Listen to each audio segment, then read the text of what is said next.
الحمدللہ رب العالمین، الصلاۃ والسلام علی رسولہ کریم و آلہ و صحبہ اجمعین۔ قابل احترام بزرگوں، بھائیوں، بہنوں، نبی کریم صلی اللہ علیہ وسلم نے رمضان المبارک کے شروع ہونے سے پہلے صحابہ کرام کو جمع کر کے بہت ساری باتیں، بہت سارے ارشادات، بہت ساری خوشخبریاں آپ صلی اللہ علیہ وسلم نے دی ہیں۔ رمضان کے سلسلے میں ارشاد فرمایا، اس کی راتوں کے سلسلے میں ارشاد فرمایا، شب قدر کے سلسلے میں ارشاد فرمایا، قرآن مجید کے نزول کے سلسلے میں ارشاد فرمایا، اور ساتھ میں آپ صلی اللہ علیہ وسلم نے ارشاد فرمایا کہ رمضان غم خواری کا مہینہ ہے۔ تو آج کا ہمارا یہ جو چھوٹا سا عنوان ہے، چھوٹے سے وقت میں جو آپ کے سامنے بات رکھنی ہے، آپ نے ارشاد فرمایا کہ رمضان غم خواری کا مہینہ ہے۔ بے شمار لوگ ہوں گے جو اس وقت رمضان کے آنے کے سلسلے میں بہت شادمان اور بہت خوش ہوں گے، اور ایک تعداد ایسی بھی ہوگی جو اندر سے تو بہت خوش ہوگی، لیکن کہیں نہ کہیں ان کو اس بات کا خیال ہوگا کہ ہمارے سحر اور ہماری افطار کا کیا ہوگا۔ کہ بہت سارے لوگ ایسے ہیں جن کے پاس سحری اور افطاری کی کوئی پریشانی نہیں ہے، لیکن بے شمار لوگ ایسے ہیں جن کے پاس آج بھی کھانے کے مسائل ہیں، کپڑوں کے مسائل ہیں۔ اللہ کے رسول صلی اللہ علیہ وسلم کی ایک بات میں آپ کے سامنے رکھنا چاہتا ہوں کہ اللہ کے رسول صلی اللہ علیہ وسلم کے پاس جب بھی کوئی کچھ مانگنے کے لیے آیا، آپ صلی اللہ علیہ وسلم کے پاس جب بھی کوئی شخص کچھ مانگنے کے لیے آیا، آپ نے کبھی پوری زندگی میں کسی کو یہ نہیں کہا کہ نہیں ہے، کبھی یہ نہیں کہا کہ نہیں۔ آپ صلی اللہ علیہ وسلم کے پاس اگر کچھ نہیں ہوتا تو آپ اس سے کہہ دیتے کہ بعد میں دیا جائے گا، آپ اس سے کوئی وعدہ کر لیتے۔ تو رمضان میں ہم کو اس بات کی طرف توجہ دینا ہے کہ ہم جہاں کہیں رہتے ہیں وہاں ایسے کیسے کتنے لوگ ہیں جن کے پاس اناج کا مسئلہ ہے، جن کے پاس کپڑوں کا مسئلہ ہے، جن کے پاس سحر و افطاری کا مسئلہ ہے۔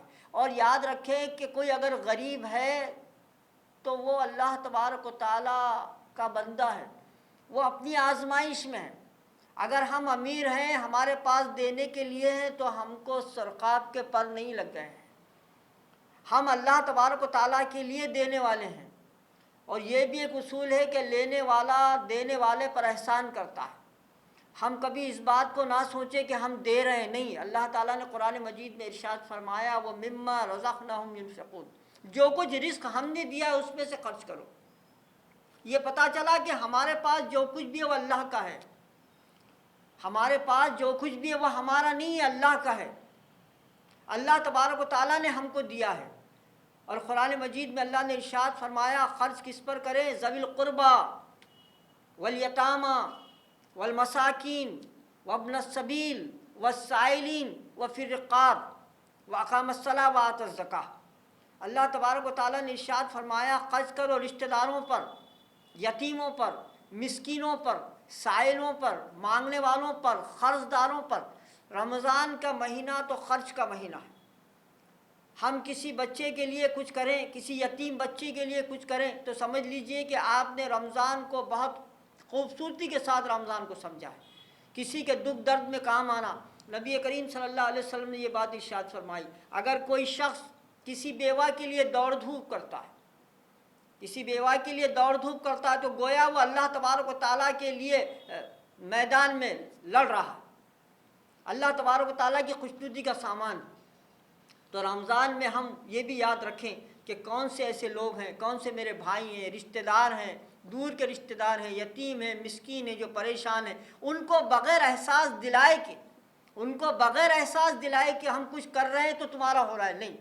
میں آپ کو سناؤں، نبی کریم صلی اللہ علیہ وسلم کا مشہور واقعہ ہے وہ بچے کا، جو آپ عید کی نماز کے لیے جا رہے تھے اور بچہ جو راستے میں مل گیا، آپ صلی اللہ علیہ وسلم اپنی عید کی نماز کو آپ نے مؤخر کیا، وہ بچے کو گھر لائے، اس کو نہلایا دھلایا اور کپڑے پہنائے، اور اس کے بعد آپ نے ارشاد فرمایا کہ تم پسند نہیں کرتے کہ محمد صلی اللہ علیہ وسلم تمہارے والد ہو جائیں۔